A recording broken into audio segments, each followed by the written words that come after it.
Bonjour chers étudiants et bienvenue à tous les élèves qui préparent leur concours CNC. Donc là, je vais vous présenter une partie de corrigé de concours CNC 2001. C'est un sujet qui a été intéressé à l'étude de la résonance magnétique nucléaire, qu'on note RMN.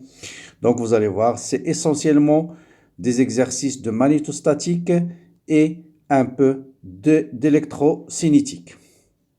Bien, donc ce sujet est partagé en trois parties. Donc dans cette vidéo, je vais corriger entièrement la première partie. Donc là, on vous rappelle qu'est-ce que c'est que la RMN. C'est une technique de spectroscopie. On ne vous demande pas de connaître exactement le principe de fonctionnement de RMN dans ce sujet-là. On vous rappelle la dérivée d'un vecteur par rapport à un repère R et par un repère absolu et par un repère mobile. Ensuite, on vous donne quelques formules de cosinus A fois B, sinus A, cos A. Et qu'est-ce qu'encore? On note J, l'exponentielle Jπ sur 2. Tout ça, c'est des données que vous pouvez utiliser, dans la suite. Bien, dans la première partie, on va parler de champ magnétique tournant. On va voir comment on peut créer un champ magnétique tournant à l'aide de solénoïdes. Donc, on va commencer par d'abord étudier ou bien calculer le champ créé par un solénoïde, c'est la première question. Donc on vous dit qu'on néglige l'effet de bord et on s'intéresse au champ magnétique au voisinage du centre d'un solénoïde, qu'on suppose infiniment lent. Ça veut dire qu'on va travailler dans l'hypothèse d'un solénoïde infini. On vous rappelle le champ magnétique créé par une spire circulaire en un point M de son axe. Si vous avez une spire parcourue par un courant I de rayon A, vu sous un angle alpha, il va créer un champ magnétique ici, B, qui est donné par cette relation-là. Notez bien, on a noté l'axe de la spire, l'axe des X. Bien, donc une fois que vous avez calculé le champ en utilisant le champ du spire, calculez le champ créé par un solénoïde, utilisez la symétrie et les invariances pour montrer que le champ en un point M quelconque de l'axe, il va être suivant l'axe des X. Là, on l'a calculé uniquement au centre. Montrez que ce champ ne dépend que de R. Donc, on fait utiliser la symétrie et les invariances. Bien. Et en appliquant judicieusement un choix de contour, montrer que le champ s'écrit sous la forme K fois I. Il faut utiliser le théorème d'Ampère. Et enfin, déterminer le coefficient d'inductance propre par unité de longueur. Donc, dans cette première partie, vous avez deux sous-parties, la partie 1 et la partie 2. Donc, je commence d'abord par corriger cette partie qui est générale à tous les étudiants du DUG aussi, ceux qui font de l'électromagnétisme, savoir calculer le champ créé par un solénoïde, par la méthode directe et par le théorème d'Ampère. Bien, le champ sur l'axe du solénoïde, on a un point O, donc on a un point M quelconque. Donc on va déterminer le champ en un point M quelconque. J'ai pris ici un point M d'abscisse XM et le solénoïde, une spire d'épaisseur D de X qui est tel que le centre est situé à une distance X de l'origine du solénoïde. Donc un champ magnétique en un point M, donc c'est un champ créé par une spire circulaire d'épaisseur D de X. Donc ce sera le champ créé par une spire. Tout simplement, il faut multiplier par le nombre de spires que contient cet élément de longueur D de X.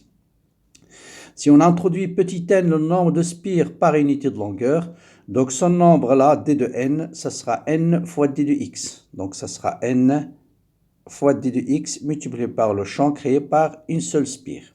Bien. Après, il faut intégrer.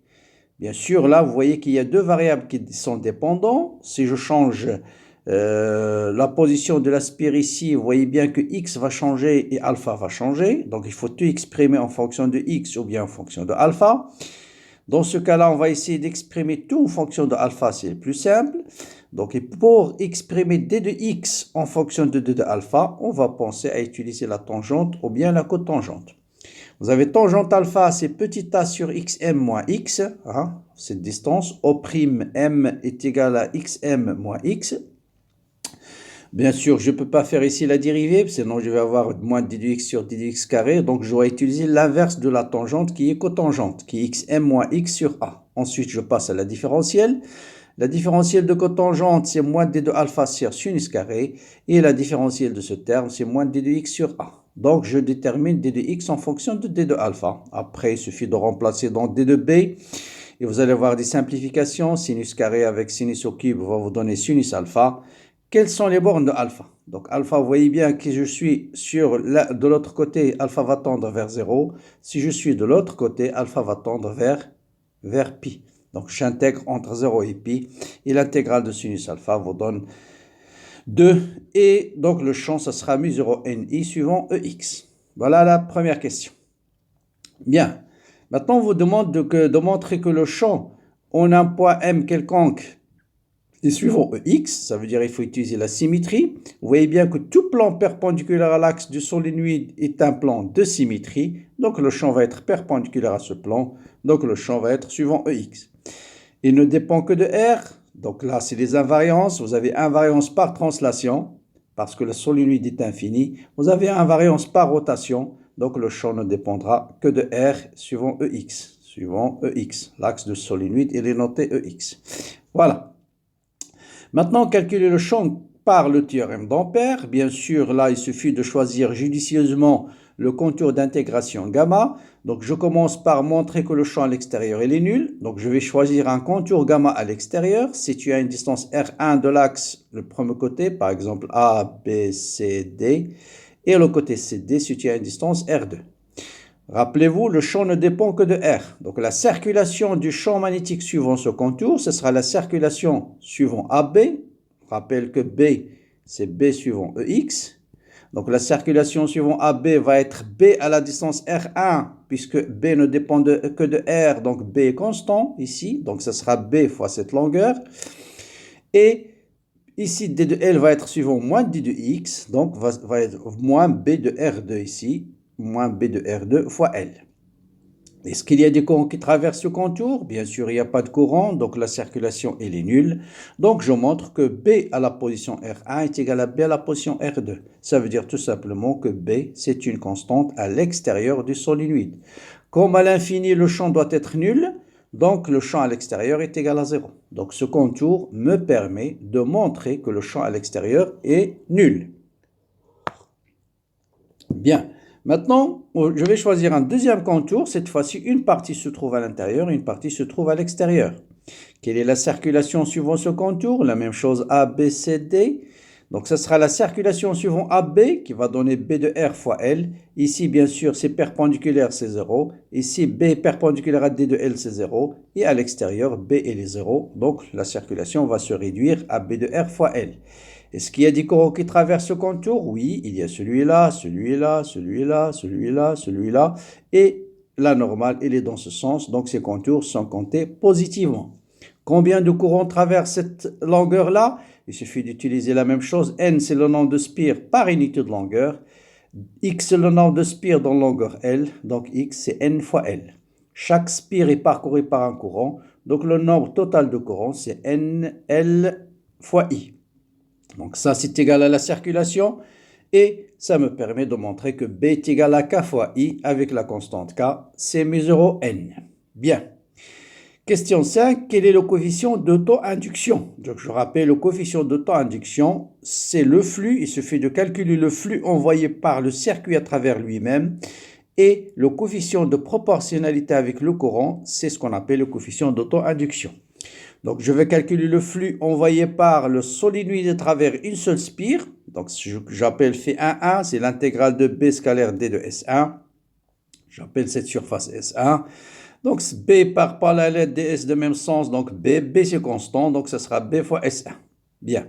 Donc, le flux total, il suffit de multiplier par le nombre total de spires que je note N. Attention ici, c'est le nombre total et non pas le nombre par unité de longueur.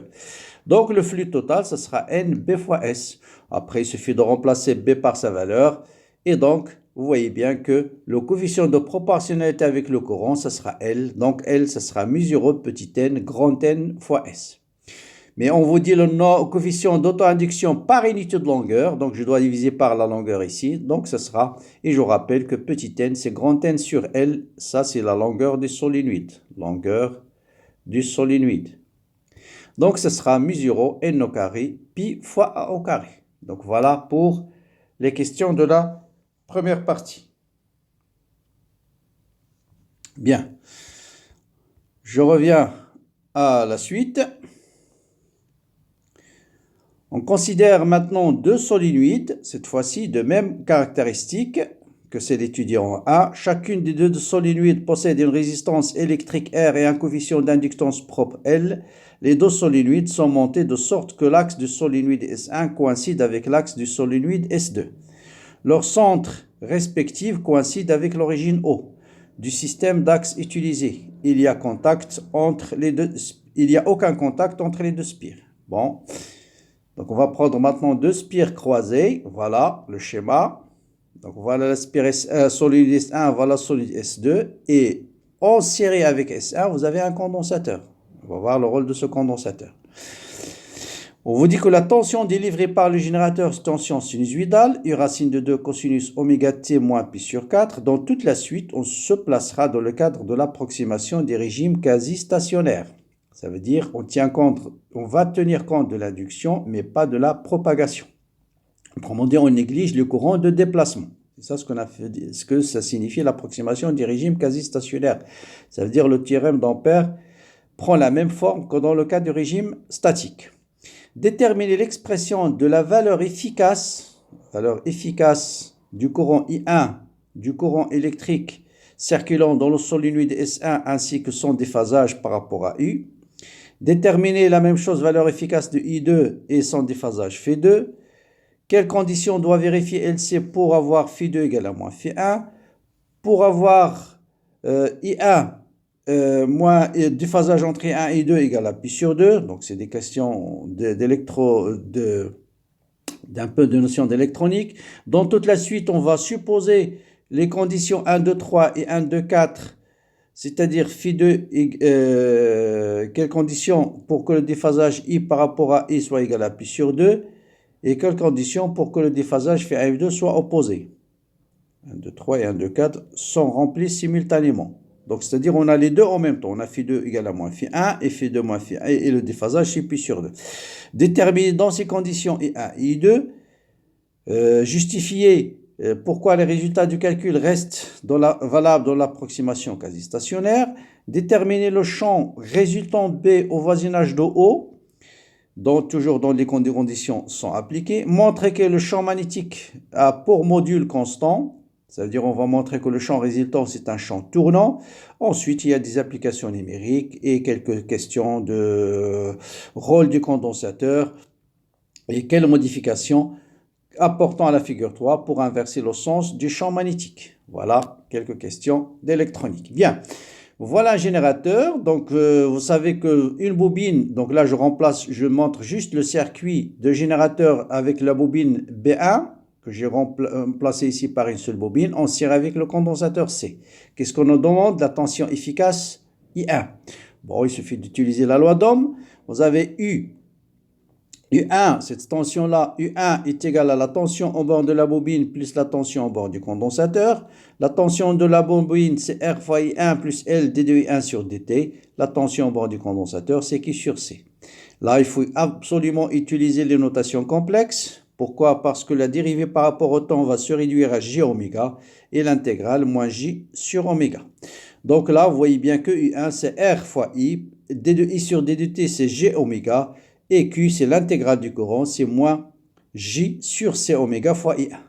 Voilà, je factorise par I1 et je montre que U racine de 2, donc la tension efficace, est égale au module de Z fois le courant efficace. Donc je trouve la tension efficace est égale à cette expression-là. Bon, là, c'est comme le circuit RLC. Bien, l'argument de I1, vous avez U1 est égal à Z fois I1. Donc l'argument de I1, c'est l'argument de Z plus l'argument de I1.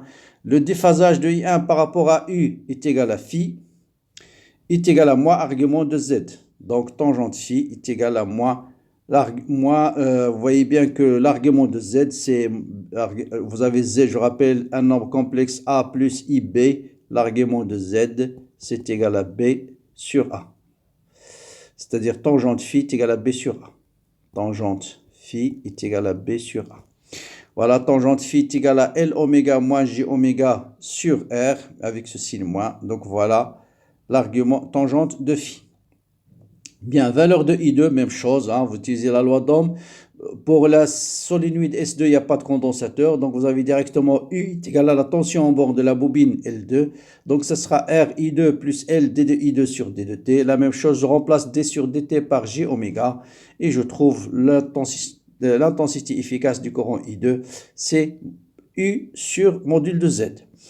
Donc pour que φ1 soit égal à moins φ2, donc là vous avez φ1 égal à moins φ2, donc tangente φ1 égale à moins tangente φ2, donc tangente φ2 c'est moins L oméga sur R est égal à tangente φ1 qui est égal à L oméga moins 1 sur C oméga sur R. Donc ce terme est égal à ce terme, on fait un petit calcul, on trouve 2L C oméga carré est égal à 1. Donc là, il suffit d'écrire φ1 égale à φ2. Vous avez l'expression de φ1 et φ2. Si ça veut dire tangente φ1 égale à tangente de moins φ2, qui est moins tangente φ2. Bien, relation pour que φ2 moins φ1 soit égal à moins pi sur 2 cette fois-ci. Donc φ2 est égal à φ1 moins pi sur 2. Ça veut dire tangente φ2 est égal à tangente de φ1 moins pi sur 2. Or, la tangente de phi moins x, c'est moins 1 sur tangente x. Bon, il suffit de... Vous avez tangente phi moins pi sur 2, ça sera sinus phi moins pi sur 2 sur cosinus phi moins pi sur 2. Or, sinus de phi moins pi sur 2, c'est moins sinus pi sur 2 moins phi, et c'est-à-dire c'est cosinus, et là c'est sinus, donc on retrouve moins 1 sur tangente. Donc tangente phi 1 fois tangente phi 2 égale à moins 1, donc vous avez tangente phi 1, tangente phi 2, et vous trouvez cette relation. Maintenant, si les deux conditions sont vérifiées en même temps, c'est-à-dire cette condition-là, j'appelle cette condition-là et cette condition-là sont vérifiées, donc il suffit d'écrire les deux, et qu'est-ce qu'on peut déduire?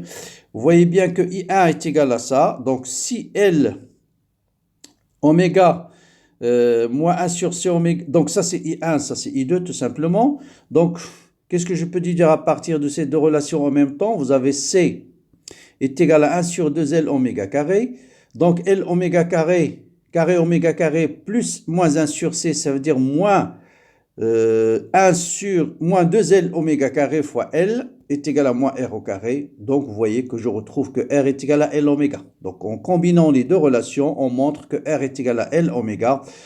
Et L oméga moins 1 sur oméga est égal à moins L oméga. Donc vous voyez bien que I1 ce sera U sur R carré plus R carré. I2 ce sera U sur racine carré de R carré. Ça veut dire tout simplement I1 égale I2 est égal à U sur R racine de 2.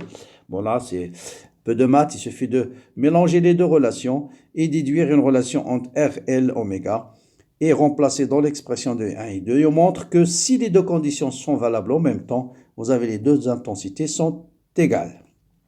Bien, donc qu'est-ce que c'est que l'approximation des régimes quasi-stationnaires? Ça veut dire on néglige le courant de déplacement, autrement dit rotationnel de B égale à mesure J, ou bien la circulation de B, D de L est égal à mesure O, sommation du courant, on l'a sait. Donc le théorème, le résultat, le calcul de champ magnétique ne va pas être affecté.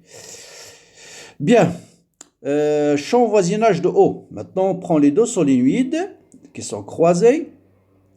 On applique la tension alternative. Bien sûr, le solénoïde 1 va avoir un champ mesuro N fois I1 suivant EX, le courant qui traverse solénoïde I1, ça c'est I2. Et l'autre, ça sera mesure N I2 suivant EY. Hein, donc, bien. Donc, maintenant, si les deux conditions précédentes sont vérifiées, en particulier, vous avez phi1 moins phi2 égale à pi sur 2. Donc, cosinus de phi1, je remplace phi2 ici par phi2 par phi1 moins pi sur 2. Et vous savez que sinus de phi moins pi sur 2, c'est sinus de phi moins pi sur 2. C'est égal à moins sinus pi sur 2 moins phi, c'est égal à moins cosinus de phi. D'accord? Donc, je remplaçais ici phi2 par phi1 moins pi sur 2. Mais ici, c'est cosinus. Et cosinus de phi1 moins pi sur 2, c'est sinus de phi. Donc, voilà, je remplace ici cosinus de oméga t moins pi sur 2 moins pi sur 4 plus phi2 qui est phi1 moins pi sur 2 et ça vous donne sinus. Et donc vous voyez bien cosinus de grand phi, je l'appelle grand phi, plus sinus de grand phi. Donc vous voyez bien que c'est un champ oméga t plus phi et oméga t moins phi. Donc c'est un champ qui est tournant. Pourquoi c'est un champ qui est tournant? parce que vous voyez bien que c'est un champ magnétique qui a pour, qui a pour composante ici cosinus oméga t et ici sinus oméga t.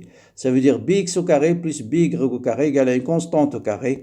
Donc le champ magnétique B va décrire un cercle. C'est un champ magnétique qui est tournant dont le module est égal à mu0 petit n U sur R. Donc voilà comment, en croisant les deux bobines, en assurant un condensateur, on peut créer ici au centre un champ magnétique tournant.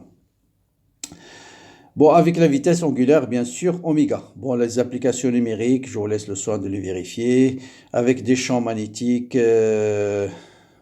voilà, donc ça c'est juste des applications. Quel est le rôle du condensateur? Eh bien, vous voyez bien que le rôle du condensateur ici, c'est de créer un déphasage entre le champ créé sur l'axe des X et le champ créé sur l'axe des Y. Sans le condensateur, les deux vont être en phase, donc on ne peut pas avoir un champ magnétique tournant. Eh bien, pour inverser le sens de rotation, il suffit de changer la position du condensateur, le mettre en série avec la bobine B1, B2. Donc voilà. Donc vous voyez bien que si vous avez un champ de la forme cosinus oméga t plus sinus oméga t, c'est un champ qui tourne dans ce sens. Si je mets le condensateur de l'autre côté, je vais obtenir un champ sinus oméga t plus cosinus oméga t. Vous voyez bien que c'est un champ qui tourne dans le sens opposé.